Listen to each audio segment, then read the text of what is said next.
दोस्तों पिछले कुछ दिनों से जो हम ये देख रहे हैं कि इंडिगो की काफ़ी सारी फ्लाइट्स कैंसिल हो हुई हैं और जिसके कारण हमारी वर्ल्ड में बहुत ज़्यादा हमारी बेइज्जती हुई है। हमारे लिए हमें शर्मिंदगी महसूस करनी पड़ी है। कारण बड़े सिंपल से हैं, लोग एयरपोर्ट पे बुरी तरीके से परेशान हैं, हताश हैं, निराश हैं, वहीं सो रहे हैं, वहीं लड़ रहे हैं और उनको कुछ भी कोई भी विकल्प नहीं दिया गया। ये क्यों हुआ है, इसी पे आपसे बात करनी है। मैं हूं आपके सामने डॉक्टर PS वोरा और आप सबका स्वागत है द क्रेडिबल न्यूज पे। दोस्तों इस मुद्दे पे डिटेल में जाएं, बात करें उससे पहले एक बात को हमें बहुत ढंग से समझना पड़ेगा। हम सब ने बीते कुछ दिनों से कई सारी न्यूज पढ़ ली होंगी, न्यूज देख ली होंगी, विश्लेषण भी समझ लिए होंगे और सरकार को इमीडिएटली कल रात, बीती रात दो बैकफुट पे जाते भी हमने देखा। लेकिन मैं आपको ये बताना चाहता हूं इस सब के पीछे का कारण सरकार का खुद का फेलियर है, सरकार की दूरदर्शिता का ना होना है, सरकार का लेस पार्टिसिपेशन है। इसको पॉइंट वाइज समझने की कोशिश करते हैं। पॉइंट नंबर एक ये है कि जब इंडिगो इस तरीके से कर रही थी, सरकार ने इंटरवीनिंग इतनी लेट क्यों की। पॉइंट नंबर 2, सरकार का कीमतों पर कंट्रोल क्यों नहीं रहा। हम अक्सर देखते होते हैं कि आपने देखा होगा जब पहलगाम में टेररिज्म वाले इश्यू क्रिएट हुए थे, तब भी एकाएक प्राइसेस किस तरीके से बढ़े थे।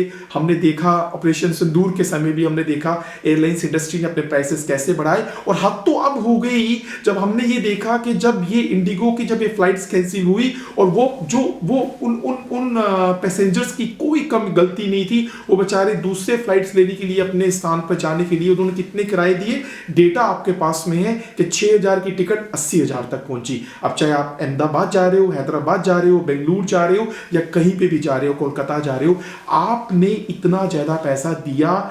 आप उस पैसे पे, उस कीमत पर सरकार ने इमीडिएटली कंट्रोल करने की कोशिश क्यों नहीं की। क्यों सरकार ने इसे मुनाफा कमाने का एक एकाधिकार दूसरी कंपनियों को दे दिया, जिन्होंने इन पैसेंजर्स को इस क्राइसिस में एक तरीके से अपनी एयरलाइंस में जगह दी। यानी उनके पास जगह थी और सरकार तभी उन्होंने इन पैसेंजर्स को लेके गए, लेकिन सरकार ने इतना मुनाफा उन्हें कमाने का अधिकार क्यों दिया, क्योंकि एक तरीके से संकट था। दूसरी बात, शायद आप लोगों को आइडिया नहीं है कि एयरलाइंस इंडस्ट्री के अंदर आज की डेट पे सरकारी उपक्रम है ही नहीं, सरकार की कोई स्टेक नहीं है। हमारे इंडिया में एट प्रेजेंट 7 एयरलाइंस इंडस्ट्री चलती हैं। उन सातों की सातों एयरलाइंस इंडस्ट्री जो है वो निजी हैं। याद होगा कुछ समय पूर्व ही एयर इंडिया जो सरकारी हुआ करती थी उसे बेचा गया था। लेकिन ये बात आज की डेट पे समझनी बहुत जरूरी है, क्योंकि जब एक संकट आया है और निजी क्षेत्र के माध्यम से आया है, उस निजी क्षेत्र ने अपने आप को बिल्कुल दूर कर लिया, उसने कोई भी सपोर्ट नहीं किया और दूसरी निजी क्षेत्र की कंपनियों ने बहुत बड़े किराए लेकर लोगों को अपनी जगह पर पहुंचाया। सरकार इस क्षेत्र में क्यों नहीं है। याद होगा कुछ समय पहले हमारे मिनिस्टर जो है नायडू साहब, उन्होंने ये कहा था और उन्होंने डेटा के साथ बोला कि हमने नई 1700 फ्लाइट्स ऑर्डर कर दी हैं खरीदने के लिए। और अभी जो हमारा फ्लीट है, जो तकरीबन 850 एयरक्राफ्ट का फ्लीट हमारे यहाँ पे है, जिनके माध्यम से 7 एयरलाइंस इंडस्ट्री चलती है। और उन 7 एयरलाइंस इंडस्ट्री में इंडिगो जिसने ये क्राइसिस किया है वो डोमिनेट करती है। उसका मार्केट शेयर 64% है, क्योंकि उसके पास तकरीबन 400 से ऊपर का फ्लीट है, तो वो डोमिनेट कर रही है। लेकिन नायडू साहब ये बोल रहे थे कि साहब हमने 1700 नई फ्लाइट हमने ऑर्डर कर दी हैं। और वो ये भी बोल रहे थे, उन्होंने डेटा दिया कि आज इंडिया में 11 lakh flight domestically yearly fly कर रही हैं, ऑपरेशंस में हैं, 11 लाख ऑपरेशंस हो रहे हैं। और उन्होंने ये भी बोला था कि हर 1 घंटे में 60 फ्लाइट उड़ रही हैं, यानी 1 मिनट में 1 फ्लाइट उड़ रही है। वो नायडू साहब आज इस खर्चे पे, इस किराए पे क्यों नहीं कंट्रोल कर पाए। वो नायडू साहब ये क्यों नहीं बोलते जब वो ये कहते हैं कि साहब हम 1 मिनट में 1 फ्लाइट उड़ाते हैं, तो वो ये क्यों नहीं कहते हैं सरकार खुद एविएशन इंडस्ट्री में एटलीस्ट अपनी जिम्मेदारी या अपनी भागीदारी क्यों नहीं निभाती है। पॉइंट नंबर 1 जिसके माध्यम से हमें ये कहना है कि सरकार की ये बहुत बड़ी सरकार की यहाँ पे दूरदर्शिता नहीं दिखती है। देखिए एक जगह से दूसरी जगह जो जाना है, ये ट्रैवल का पार्ट होता है। हम देखते हैं रेलवे किसका है, वो सरकार का है। हम देखते हैं रोडवेज किसका है, वो सरकारों का होता है। हम रोडवेज के सामने कुछ प्राइवेट रोडवेज देखते हैं, प्राइवेट बसेस देखते हैं। लेकिन एविएशन इंडस्ट्री एक ऐसी इंडस्ट्री है जो पिछले कुछ अरसे से बहुत मुनाफा कमा रही है। आपको मैं फिगर अगर बताना चाहूं तो देखिए 2024 में 16 करोड़ लोगों ने डोमेस्टिकली फ्लाई किया है। घरेलू एयरलाइंस में 16 करोड़ लोगों ने फ्लाई किया है और ये जो डाटा है ये 2023 से 6% ज्यादा है और ये डाटा 2019 से 12% ज्यादा है। यानी 5 सालों में आप 12% की ग्रोथ कर गए हो। यानी कहीं ना कहीं हमारी भारत के समाज में जो एक मिडिल क्लास है या अपर मिडिल क्लास है उसने डोमेस्टिकली ट्रेन की बजाय अब प्रेफर करना शुरू किया एयरलाइंस को। शायद उसको कहीं जल्दी पहुंचना होगा, उसकी कुछ जरूरतें होंगी। ये एक तरीके से अच्छा इंडेक्स है। और आप इस बात को भी समझिए, आज जो पिछले 4-5 दिनों में ये जो तमाशा बना है भारत का, भारतीय लोगों का एयरपोर्ट पे, क्या ये भारत की इमेज को विश्व में खराब नहीं करता है? क्या आप बताइए, क्या बाहर के लोग इन्वेस्टर्स बन के इंडिया में आने की कोशिश करेंगे जहां पता ही नहीं लगता है कि कब आप इस तरीके से स्टक कर जाएं? और ये डेटा भी कितना अट्रैक्टिव है कि 16 करोड़ लोग डोमेस्टिक में भारतीय ट्रैवल करने के लिए एयरलाइंस की तरफ जा रहे हैं और उस डेटा में 6% की ग्रोथ ईयर वाइज हो रही है। अब आप देखिए सितंबर 2025, अभी मैं 2025 की बात करूं बॉस, तो 9 महीनों में, पहले 9 महीनों में 12 करोड़ लोग फ्लाई कर चुके हैं डोमेस्टिक में। यानी मैंने बताया 2024 में 16 करोड़ टोटल किया, जो 2023 से 6% ज्यादा था और 2019 से 12% ज्यादा था। और दोस्तों इस 2025 में सितंबर तक 12 करोड़ लोग फ्लाई कर चुके हैं। लेकिन बीते 4-5 दिनों में जब करीब 1700 फ्लाइट्स कैंसिल हुई हैं और सरकार ने बीच में आके कोई इंटरवीनिंग नहीं की, सरकार ने तो उन दूसरी फ्लाइट्स के किरायों पे भी कंट्रोल नहीं किया जो 6000 से बढ़ के 80,000 पे हो गए। क्यों नहीं किया? और सरकार खुद क्यों नहीं है एविएशन इंडस्ट्री में? सरकार ने एयर इंडिया को क्यों बेचा? ये चीजें सरकार से पूछना जरूरी है, क्योंकि ट्रैवल में सरकार की भागीदारी होनी भी जरूरी है। जब ट्रेन जो रेलवे जो है वो पूरी सरकार की भागीदारी है, बस में सरकार की भागीदारी होती है, तो सरकार इस क्षेत्र में अपनी भागीदारी क्यों नहीं रख रही और उसके बारे में सरकार की क्या सोच है, ये क्वेश्चन सरकार से होना चाहिए। दूसरी बात, ये इश्यू क्यों क्रिएट हुआ? देखिए इस इश्यू में कहीं ना कहीं हम लोग ये तो जान ही रहे हैं कि इंडिगो ये बता रही है कि उसके जो क्रू मेंबर्स हैं उनकी शॉर्टेज हो गई है। इंडिगो ने ठीकरा फोड़ने की कोशिश की, किस पर? डीजीसीए पर। डीजीसीए क्या होता है? डीजीसीए आप जानते हैं भारतीय नागरिक उड्डयन महानिदेशालय है, जो भारत में एयरलाइंस या एविएशन इंडस्ट्री के स्टैंडर्ड सेट करता है, उन्हें कंट्रोल करता है। डीजीसीए के नॉर्म्स पर ठीकरा फोड़ने की इंडिगो ने कोशिश की। कौन से नॉर्म्स पर? जो उन्होंने स्पेसिफिकली कुछ सख्त नियम डीजीसीए ने बनाए थे एफडीटीएल पर। एफडीटीएल क्या होता है? यानी जो पायलट हैं, जो क्रू मेंबर हैं, उनको जो थकान होती है, उनको जो मेंटल स्ट्रेस आता है, उनसे संबंधित कुछ नियम डीजीसीए ने जनवरी 2024 में बनाए थे दोस्तों। और क्यों बनाए थे शायद आप लोगों को याद नहीं है, क्योंकि इन दिनों जब हम इन 4 दिनों से इंडिगो के क्राइसिस को सुन रहे हैं, समझ रहे हैं, देख रहे हैं, लेकिन हम उस पायलट को नहीं याद कर रहे। कौन पायलट? स्वर्गीय मनोज बाल सुब्रमण्यम, जिनकी एकाएक जिनका निधन हो गया था अगस्त 2023 में। आपको याद होगा वो इंडिगो के पायलट थे। नागपुर के एयरपोर्ट पे सडनली उनकी डेथ हो गई थी और कारण क्या था? एक थकान थी। कारण क्या था? मेंटल स्ट्रेस था। आपको पता है उसके बाद चलते जब पायलट्स ने, क्रू मेंबर्स ने डीजीसीए को लिखा कि आप हमारी नौकरी करने के नॉर्म्स में कुछ इंप्रूवमेंट करिए, कुछ सुधार करिए, तो डीजीसीए ने ICAO, जो आपको पता है इंटरनेशनल स्टैंडर्ड्स पे काम करता है एविएशन के, उनसे बात करके और उनके सुझावों को और उनकी एडवाइस को भी डीजीसीए ने सुनने की कोशिश की और फटीग के लिए स्पेशली एफडीटीएल, जिसे मानसिक थकान कहा जाता है, जिसे शारीरिक थकान कहा जाता है, कुछ नॉर्म्स को 2024 में बनाया। लेकिन इसी इंडिगो ने, क्योंकि जिसका मार्केट शेयर 65% है, और इन्हीं प्राइवेट कंपनियों ने डीजीसीए को या तो मना लिया या उसे इंप्रेस कर लिया या उसे कन्विंस कर लिया, क्या कह के कि साहब ये नॉर्म्स जो हैं ये 2025 में लागू होने चाहिए। तो डीजीसीए ने इन्हें जुलाई 2025 की डेडलाइन दी।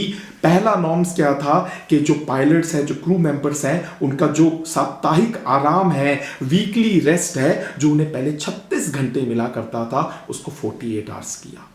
लेकिन समझिए ये जो नॉर्म्स, ये एक पायलट मर जाता है, उसकी डेथ हो जाती है और हमारी बॉडी नॉर्म्स बनाती है, लेकिन चूंकि मात्र प्राइवेट सेक्टर डोमिनेट कर रहा है, तो हमारी सरकारी बॉडी जो डीजीसीए है उनकी बात मानती है और उन नॉर्म्स को 1.5 साल तक डिलेड करती है। और वो नॉर्म्स क्या थे कि पायलट को 36 घंटे की बजाय 48 घंटे का रेस्ट करने को दिया जाए। और दूसरे नॉर्म्स जो नवंबर 2025 में इंप्लीमेंट होने थे या किए गए पौने 2 साल के बाद, वो नॉर्म्स ये थे कि नाइट ड्यूटी के संबंध में नॉर्म्स थे। वो नाइट ड्यूटी क्या क्या नॉर्म्स थे कि लगातार 2 रातों से ज्यादा किसी पायलट की ड्यूटी नहीं लग सकती है। और पहले पायलट को नाइट में 6 लैंडिंग वो करते होते थे, डीजीसीए ने उसे 2 लैंडिंग पे कह दिया। यानी ये कुछ नॉर्म्स उन्होंने बताए थे और उन नॉर्म्स के चलते ही अभी जो इंडिगो का ये क्राइसिस आया, इंडिगो को इस बात का असेसमेंट था कि ये नवंबर से ये नॉर्म्स अप्लाई होने हैं। इंडिगो को पता है कि उनके पायलट्स अब रेस्ट करेंगे, तो इंडिगो ने इस चीज को दिसंबर में क्यों किया? जब ये चीज नवंबर से लागू हो रही थी तो नवंबर के बाद की बुकिंग लेनी ही नहीं चाहिए थी। देखिए, ये बात वही हो गई कि आप मान लो किसी स्कूल का उदाहरण लीजिए। एक स्कूल में मान लीजिए 2000 बच्चा पढ़ता है और उन्हें 100 टीचर्स पढ़ाते हैं और हर टीचर को वीकली मान लीजिए 25 घंटे पढ़ाना पड़ता है। अब आप एकाएक एक नॉर्म्स बना दो, और नॉर्म्स एकाएक नहीं बने, आपको पता है वो नॉर्म्स आ गए हैं। तो नॉर्म्स ये है कि टीचर्स जो हैं वो अब वीकली 15 घंटे पढ़ाएंगे। अब आपको क्या करना चाहिए था? 15 घंटे पढ़ाना था तो आपको टाइमली क्या करना चाहिए था? और टीचर्स की अपॉइंटमेंट करनी चाहिए थी, या आपको स्टूडेंट्स कम करने चाहिए थे। आपने कुछ नहीं किया तो क्या हुआ? बच्चों की क्लासेस खाली जाने लगी। यानी बच्चे क्लास में है और उनकी क्लास में कोई टीचर नहीं, क्योंकि टीचर तो 15 घंटे से ज्यादा जाके पढ़ाएगा ही नहीं। ये उसी तरीके की चीज यहाँ पे इंडिगो के केस में हुई है। जब इंडिगो को पता था कि जनवरी 2024 के आए नॉर्म्स नवंबर 2025 में नाइट लैंडिंग के संबंध में एप्लीकेबल होने हैं, तो इंडिगो ने नवंबर से लेकर दिसंबर तक की बुकिंग्स क्यों की? अभी पहले बीते 4 दिनों में जो इंडिगो का क्राइसिस आया है उसका कारण इंडिगो है, और इंडिगो ने ये जान के किया है क्योंकि उसे पता है सरकार का कोई इंटरवेंशन नहीं है। मैंने बताया इंडिया की एविएशन इंडस्ट्री में सरकार की कोई दावेदारी नहीं है, मात्र डीजीसीए को बना रखा है। और अब डीजीसीए भी क्या कर ले, अगर वो नॉर्म्स बनाता है तो उन्हें ये लोग कंट्रोल कर लेते हैं या उन्हें ये लोग कन्विंस कर लेते हैं। और बीती रात को भी यही हुआ। डीजीसीए ने जो नॉर्म्स बनाए, इंडिगो ने उसके लिए जब भी 4 दिन में पूरा पंगा करके बता दिया। लोग हताश है, निराश है, देश की बेइज्जती हो रही है, हम लोगों के लिए शर्मनाक कंडीशन बन गई। फाइनली क्या हुआ? सरकार बैकफुट पे आई, डीजीसीए बैकफुट पे आया और इंडिगो को इन नॉर्म्स की जो जनवरी के बने हुए हैं 2024 के, जो 1.5 साल बाद अप्लाई होने थे, पौने 2 साल बाद अप्लाई होने थे, उसके लिए भी अब इंडिगो को एक्सटेंशन दे दिया गया 10 फरवरी 2026 तक का। लेकिन आपको क्या लगता है 10 फरवरी 2026 के बाद चीजें सुधर जाएंगी? ऐसी चीजें फिर नहीं होंगी। तो मैं आपको बता देता हूं ऐसी चीजें फिर होंगी। कारण एक बहुत बड़ा है, क्योंकि मैंने आपको बताया कि नायडू साहब ये कहते हैं कि इंडिया में पिछले साल 6 लाख फ्लाइट्स कुल चली डोमेस्टिक में, मतलब जो हमारे पास 850 फ्लाइट का फ्लीट है, उन्होंने कुल उड़ान कितनी भरी? करीब 6 लाख। इस साल हो जाएगी 11 लाख। और बड़े प्राउड के साथ वो कहते हैं हर मिनट में एक फ्लाइट उड़ती है, हर घंटे में 60 फ्लाइट उड़ती है। लेकिन वो ये बात क्यों भूल जाते हैं कि इंडिया में फ्लाइट्स को उड़ाने के लिए पायलट्स तो है ही नहीं। डीजीसीए की वेबसाइट पे जाके डेटा निकालिए, जो मैंने डेटा ट्रेस किया है, आपको मैं बता देता हूं कि आज इंडिया में मात्र 11,775 पायलट्स हैं, 11,775 पायलट्स, जिसमें से 10,000 अराउंड मेल पायलट हैं, 1767 फीमेल पायलट हैं, 2364 पायलट हैं। पायलट्स ही जब इतने कम हैं तो आप बताइए, आप एक तरफ ये डाटा देते हो कि लाइक हमारी 11 लाख फ्लाइट उड़ रही हैं, आप एक तरफ कह रहे हो कि सितंबर 2025 तक करीब 13 करोड़ लोगों ने फ्लाइट्स यूटिलाइज की हैं, इंडियंस में ट्रेंड बढ़ रहा है। अरे भैया, जब आपके पास पायलट्स ही नहीं है तो आप बताइए फ्लाई कौन करेगा? और अगर किसी पायलट के साथ कोई ट्रेजेडी हो जाती है, कैजुअलिटी हो जाती है, तो कितना बड़ा रिस्क है। और अनफॉर्चुनेटली 2025 में तो हमने आपने एक क्राइसिस हमने देखा ही था अहमदाबाद में, जब हमारी फ्लाइट के साथ हुआ था, वो आज तक समझ में नहीं आया है। लेकिन ये समझना जरूरी है कि पायलट जो है, अब इसको थोड़ा सा शिक्षा के क्षेत्र के साथ जोड़ते हैं, वो भी शायद सरकार की दूरदर्शिता की कमी है। आपको पता है पायलट आज भी इंडिया की एजुकेशन सिस्टम में पायलट बनने का जो क्रेज है वो इंडिया के यूथ में आज भी मेन स्ट्रीम में नहीं है। कारण क्या आपको पता है? कारण है ये बहुत एक्सपेंसिव कोर्स है। मैंने कुछ लोगों से व्यक्तिगत बात करी कि उस आंकड़े के लिए आपको बता रहा हूं, 2-2.5 करोड़ रुपया लगता है पायलट बनने की एजुकेशन लेने पर। हाँ, बैकग्राउंड से आपको इंजीनियर वो सब चीजें तो होना पड़ता है। यानी जो फ्लाइंग स्कूल्स है इंडिया में, उन फ्लाइंग स्कूल्स में जाके पायलट बनने की एक शिक्षा लेने पर, डिग्री लेने पर 1.5-2 करोड़ रुपया लगता है। और उसके बाद कॉमर्शियल पायलट बनने की ट्रेनिंग लेने के लिए, जिसमें आपको 200 घंटे का फ्लाइंग एक्सपीरियंस होना चाहिए, उस पर भी अलग से पैसा लगता है, तकरीबन 50-60-70 लाख रुपया। और उसके बाद भी कोई गारंटी नहीं है उस पायलट को नौकरी मिलेगी। मैंने कुछ एक लोगों से बात की, वो कहते हैं कि पायलट बनने का कोर्स करने के बाद, सीपीएल का लाइसेंस लेने के बाद भी तकरीबन डीजीसीए के नॉर्म्स के अकॉर्डिंग, उन नॉर्म्स पे खरे उतरने पर तकरीबन 30-40% ही होते हैं जिन्हें नौकरियां मिलती हैं। और नौकरी मिलने के बाद उनकी जिंदगी क्या है? उनकी जिंदगी है, एक पायलट, इंडिगो की बात कर रहा हूं, डेली तकरीबन 4 एयरक्राफ्ट को वो उड़ा रहा है। अब वो एक मिनिमम डिस्टेंस 1 घंटा है और मैक्सिमम डिस्टेंस मान लो 3 घंटा है, तो आप ये मान के चलिए वो डेली तकरीबन 8 से 10 घंटा जो है वो फ्लाइंग में है। और वो एयरपोर्ट पे तकरीबन 13-14 घंटे रहता है। और ये सभी पायलट अगर मेट्रो बेस्ड हैं, बड़े शहरों में बेस्ड है, क्योंकि वहीं से ये लोग वहीं रह रहे हैं, वहीं के एयरपोर्ट पे ये लोग आके अपनी नौकरी शुरू करते हैं, तो घर जाने के लिए ट्रैफिक को छेदते हुए, ट्रैफिक में से निकलते हुए 1-1.5 घंटा और लगता है। यानी 16 घंटे, 15 से 16 घंटे एक पायलट की जिंदगी है। और उसको अगर इस दौरान स्ट्रेस फील होता है, थकान फील होती है, जो ऑब्वियसली फील होती है, तो उसके बाद जो मनोज बालासुब्रमण्यम जी के साथ हुआ था अगस्त 2023 में नागपुर के एयरपोर्ट पे, वो घटनाएं बहुत आम हैं, फिर होंगी। उन घटनाओं से बचने के लिए डीजीसीए ने नॉर्म्स बनाए थे। तो आप जब इस बात को मानते हैं कि आप 1700 नए एयरक्राफ्ट का ऑर्डर तो दे रहे हैं, लेकिन आप इस बात को क्यों नहीं समझ रहे कि हमें पायलट्स भी चाहिए? और अगर आपको पायलट चाहिए तो एजुकेशन सिस्टम में, मेन स्ट्रीम में इस कोर्स को क्यों नहीं इंट्रोड्यूस किया जाता? यानी कहीं ना कहीं दूरदर्शिता की कमी है। अगर आप ये मान के चलते हैं कि 13 करोड़ लोग आपके फ्लाई कर रहे हैं और पिछले साल 16 करोड़ लोग थे, सितंबर तक 13 करोड़ लोग कर चुके हैं, तो आपको ये मानना पड़ेगा कि आपकी दूरदर्शिता की कमी है। सरकार शायद सोच ही नहीं रही है। और मेरा फिर वही पॉइंट है, जब रेलवे सरकारी है, जब बसेस सरकारी होती हैं, तो एविएशन इंडस्ट्री से सरकार ने अपने आप को क्यों अपनी भागीदारी नहीं रख रही है? और तो और जब इस तरीके के क्राइसिस आ रहे हैं, सरकार उन क्राइसिस में कीमतों को कंट्रोल करने की कोशिश क्यों नहीं कर रही है? इन बातों से ये समझ में आता है कि शायद ये जो शर्मिंदगी हमें हुई है, ठीक है, ये निजी क्षेत्र के कारण हुई है, वो लोग दादागिरी कर रहे हैं, उनका एकाधिकार है, लेकिन उनको एकाधिकार दिया किसने? उनको एकाधिकार सरकार ने ही दिया है। और सरकार को इस पर कंट्रोल करना पड़ेगा। ये बहुत बड़ी बेइज्जती है, ये शर्मिंदगी है, और इस चीज़ का इफेक्ट बहुत बड़ा पड़ता है। क्योंकि अगर कोई फॉरेनर, कोई फॉरेन इन्वेस्टर है, चाहे आप वो एफडीआई की बात कर लो, चाहे इन्वेस्टमेंट की बात कर लो, ये उसके लिए बड़ी डिसअपॉइंटमेंट है। और हमारे भारत के नागरिकों के लिए भी ये बड़ी डिसअपॉइंटमेंट है। उन्होंने बड़ा अकेला फील किया अपने आप को, और ये चीज़ गलत है। और जब आप एक बड़ी तेजी के साथ बढ़ती हुई इकॉनमी बन रहे हो, उसमें आपका एविएशन इंडस्ट्री इस तरीके के क्राइसिस के साथ निकल रही है, तो ये क्वेश्चन खड़ा होता है कि ऐसा क्यों? और एक चीज तो 2006 में इंडिगो आती है, 2006 में इंडिगो की शुरुआत होती है। कैसे इंडिगो बड़ी तेजी के साथ बढ़ती हुई हमारी एविएशन इंडस्ट्री में आज 64% की भागीदारी रख रही है? इस क्वेश्चन को भी समझना पड़ेगा। कैसे, जब आपने इस इंडस्ट्री को, सपोज करो आपने इस इंडस्ट्री को प्राइवेट सेक्टर के लिए ही रखा है, तो आपको प्राइवेट सेक्टर में ये कंपटीशन पैरेलली इक्वली बढ़ाना चाहिए था। कैसे आपने किसी एक पर्टिकुलर सेक्टर को या एक पर्टिकुलर कंपनी को इतना प्रमोट करने दिया, होने दिया कि आज इस लेवल पे पहुंच गई कि वो डोमिनेट करने लगी।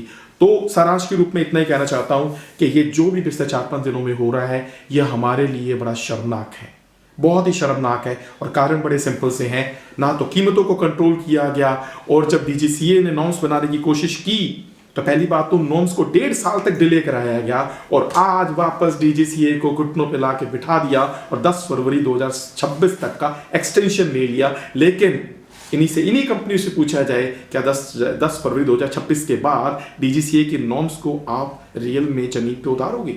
और एक बात और, पायलट्स को सैलरीज भी ये कंपनीज कॉम्प्रोमाइज करके देती हैं। आप मिडल ईस्ट या दूसरी कंट्रीज के पायलट्स की जिंदगी और इंडिया के पायलट्स की जिंदगी देख लीजिए, और चाहे आपके सर्कल में कोई है तो उसे पूछ लीजिए, उन लोगों को तनख्वाहें जो हैं वो कॉम्प्रोमाइज तनख्वाहें मिलती हैं, वेतन जो है, हालांकि उनकी संख्या बहुत कम है, उनकी जरूरत है, लेकिन इसके बावजूद उन्हें ज्यादा वेतन नहीं मिलता है। और जो भी वेतन अगर उन्हें एक बहुत अच्छा वेतन अगर मिल भी रहा है तो उस पर टैक्सेशन भी है। कई पायलट से कहते हैं कि दूसरी कंट्रीज में जहां पे जनरली आयकर कम है वहां पे शायद हमारी जिंदगी और बेहतरीन हो सकती है, लेकिन वो शायद वहां नहीं जा रहे। कुछ व्यक्तिगत कारण होंगे, देश से जुड़ाव होगा, लेकिन मिल क्या रहा है उन्हें, ये प्रश्न भी बड़ा इंपॉर्टेंट है। Thank you so much. आप सभी सोचने की कोशिश करिएगा।